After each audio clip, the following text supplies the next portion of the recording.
Your argument is that effectively advocacy for policies that cause harm, economic harm, or physical harm, could itself in this case, right? But we were talking about economic harm earlier, so both but apply, economic harm right? also leads to physical harm as well. But that constitutes a form of, could be argued to constitute a form of incitement, right? Yes, that's precisely what you're saying, right?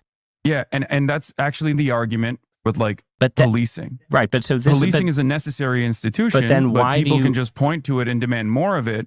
But that in that demand, they're technically demanding more of the unreasonable outcomes and the unjustifiable outcomes of policing that lead to, for example, the death of George Floyd, right? Right, or numerous other cases. But this analogy is itself part of why people think you are normalizing the things that are taboo, which again would include right-wing forms of violence. But if you say, so again, he's just walking him up to, and you know, again, I love that Hasan does not understand. He's too stupid to grasp the implications of his own worldview, right?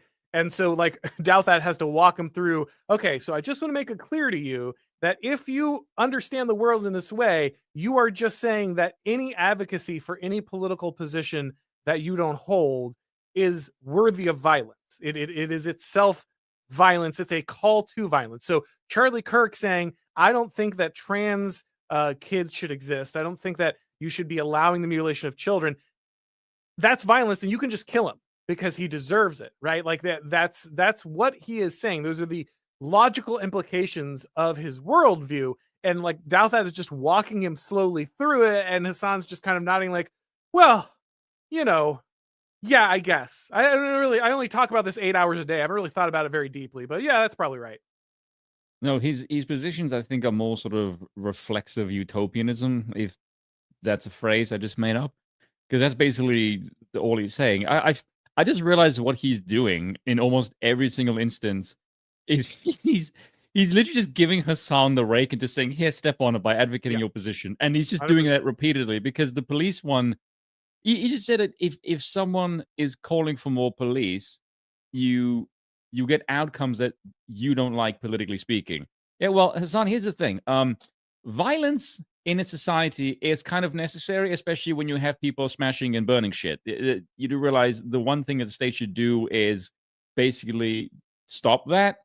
And so if you call for more of that, it might be because the police is necessary. I don't know what outcome you don't like. I think the people calling for more police, that is very much the outcome they seek. That's why they call for more cops. Well, I'd also like to know how many episodes Hasan did on dismantling the Capitol Police Force after January 6th, right?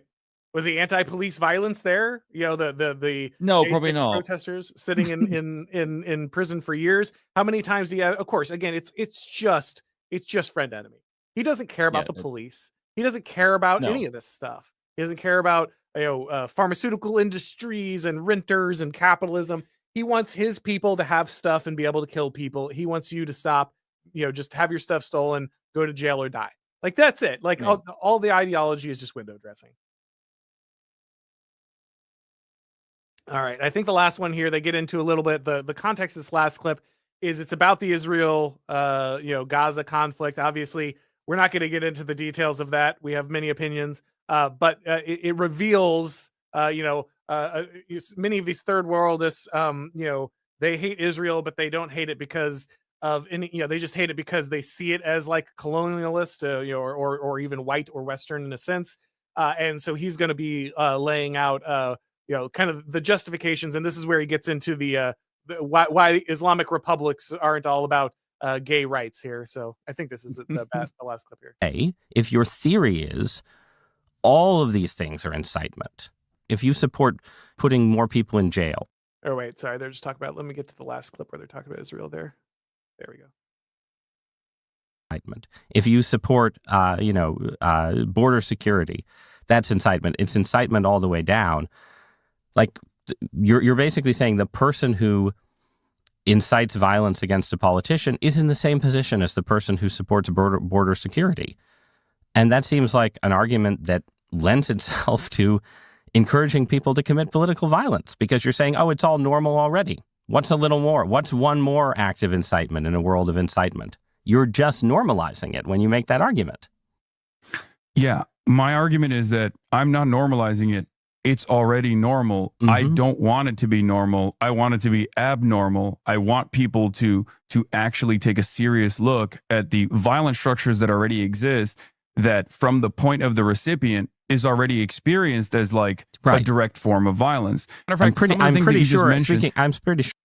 So sorry, I left that in. I forgot I left that in before we got to the Israel part because again, Ross just kind of laid out, laid the whole thing bare there as to where he was going and the implications, the ultimate implications there. So I wanted to leave that in. But now this is the Israel clip. I believe. Sure, speaking as a Christian, that there are some pretty exclusivist rules in more than a few Middle Eastern countries, right? So absolutely, and I see that as a byproduct of the rampant destabilization that has existed in this resource-rich region. And my criticism against these countries not having the allowance or not having any moment of respite to be able to evolve, I see that as a byproduct of American imperialism and Western imperialism as well. So you see, Spoon, the reason that the Middle East is not a civil rights, multicolored, queer gendered, paradise is because Israel and the United States force them to do this. Like otherwise, if they'd just been left to their own devices, if Turkey or Saudi Arabia or Yemen had been left to their own devices, ultimately these places would just be, they would be hyper tolerant. They would be, embracing furries and troons and all of this other stuff. And it's really just the Western imperialism that has set them down this course. Otherwise, their stilted development would have come to fruition, and they would have become the ultimate civil rights, socialist, gay race, communist paradise. Well, what I don't understand from that perspective is that pretty much anyone that is under the Western imperial hood has all of that shit that he's advocating for. So, like, I don't even know how you get to that. Like, everything that you advocate for is part of Western imperialism.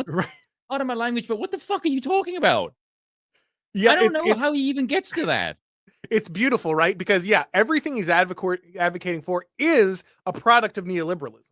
It is a product of like degenerate Western embrace of like neoliberalism. To the extent that there's a problem with the West, it is the fact that like that is a fruit of some of the perverse progressive ideology that has taken over the West. And what he's saying is, if only the West hadn't been there, then the gay race communism would be more like the West. Yeah, right. Exactly. Right.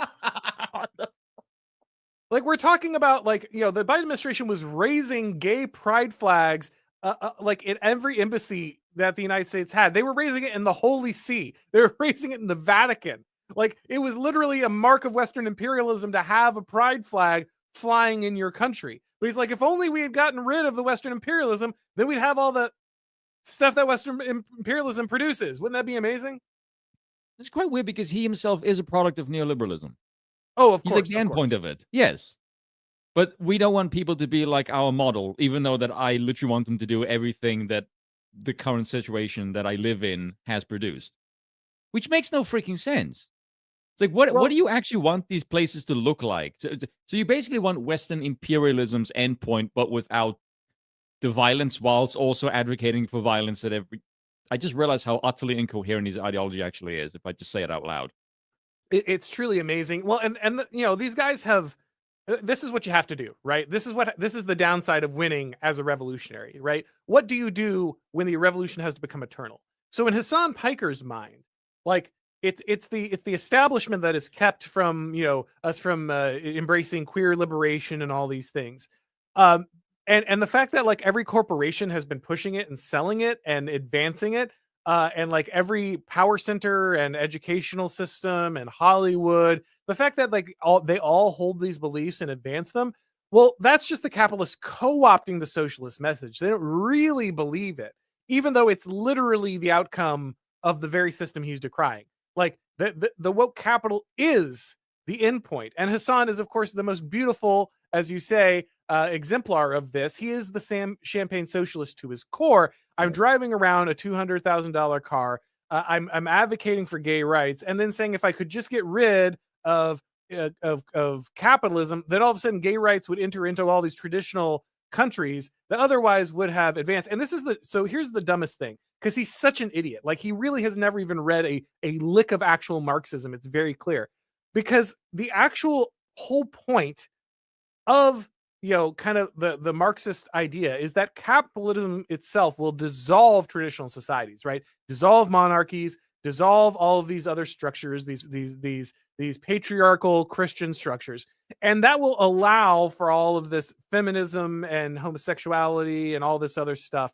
And then once capitalism has done its job of breaking down these traditional societies, then the Marxists can come in and like scoop up all the wealth from the capitalists. And now that we have this utopian post-traditionalist society, they can redistribute. You kill the last capitalist, you take all his stuff, distribute it to all the people, boom, we're done. Everybody gets gay race communism.